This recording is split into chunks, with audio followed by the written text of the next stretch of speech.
இது வந்து 8th standard first unit அளவீட்டியல் இது. ஸோ நம்ம வந்து ஃபஸ்ட்டு வந்து எக்ஸ்பிளைன் பண்ணுறதால நான் ஃபஸ்ட்டு புக்காக காட்டுறேன். நெக்ஸ்ட்டு லெசன்ஸ் எல்லாம் நான் ஒரு பிடிஎஃபாக ஆன்சர்ஸோடு அப்படியே இந்த கைட் ஆன்சர்ஸ் இருக்குல்ல அந்த மாதிரி கைட் ஆன்சராக கொடுத்துட்றேன். நெக்ஸ்ட்டு 23 இருக்குது பாருங்கள். ஃபஸ்ட் அளவீட்டியல், அப்புறம் விசையும் அழுத்தமும், ஒளியியல், வெப்பம், மின்னியல், ஒளியியல், காந்தவியல் அப்படி சொல்லிட்டு அப்படியே வந்தீங்கன்னா லிப்ரோ ஆஃபீஸ் கால்.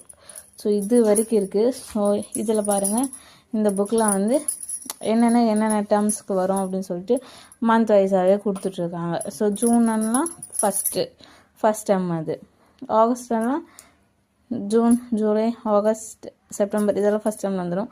ஸோ அக்டோபர், நவம்பர் எல்லாம் செகண்ட் மிட்டம்.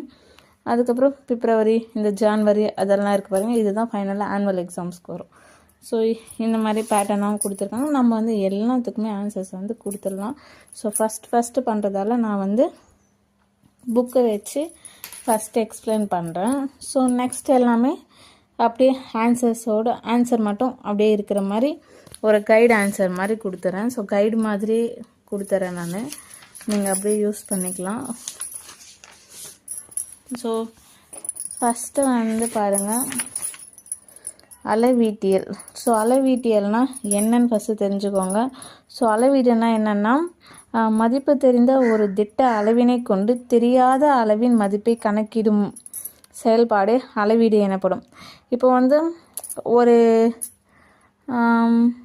ஒரு சென்டிமீட்டர் இருக்குதுன்னு வச்சுக்கோங்க.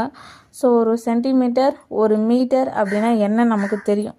ஸோ அதோட திட்ட அளவை தெரியாத இப்போ வந்து ஒரு கிளாத் எடுத்திருக்கோம், எத்தனை மீட்டர் இருக்குன்னு நமக்கு தெரியாது.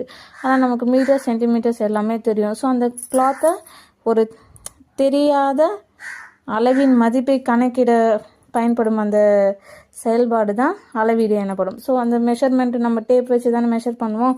ஸோ அந்த கிளாத் 8 சென்டிமீட்டருக்கு இருக்குது, 8 மீட்டர் இருக்குன்னு சொல்லிட்டு நம்ம மெஷர் பண்ணுவோம். ஸோ தெரிஞ்ச ஒன்றை யூஸ் பண்ணி தெரியாத அளவோட மதிப்பை வந்து தெரிஞ்சுக்கிறதுக்காக யூஸ் பண்ணுறது தான் அளவீடு எனப்படும். ஸோ நீங்கள் வந்து பாருங்கள், இதையும் தெரிஞ்சு வச்சுக்கோங்க. இது மெயினாக இந்த 1 மார்க்ஸில் வரும். ஸோ ஜிகேவாக கேட்டுருவான், அந்த மாதிரியெல்லாம் கேட்குற மாதிரி இருக்கும்போது வந்து இதெல்லாம் யூஸ் ஆகும். ஸோ எஃப்பிஎஸ் முறைனா நீளம் என்ன அடி, நிறையனா பவுண்ட், காலம்னா செகண்ட், அந்த மாதிரி ஒன்றுத்துக்கும் ஒரு மாதிரி மாறும். சிஜிஎஸ்ல பாருங்கள், இதோட நீளம் வந்து என்னன்னு கொடுத்துருக்காங்க.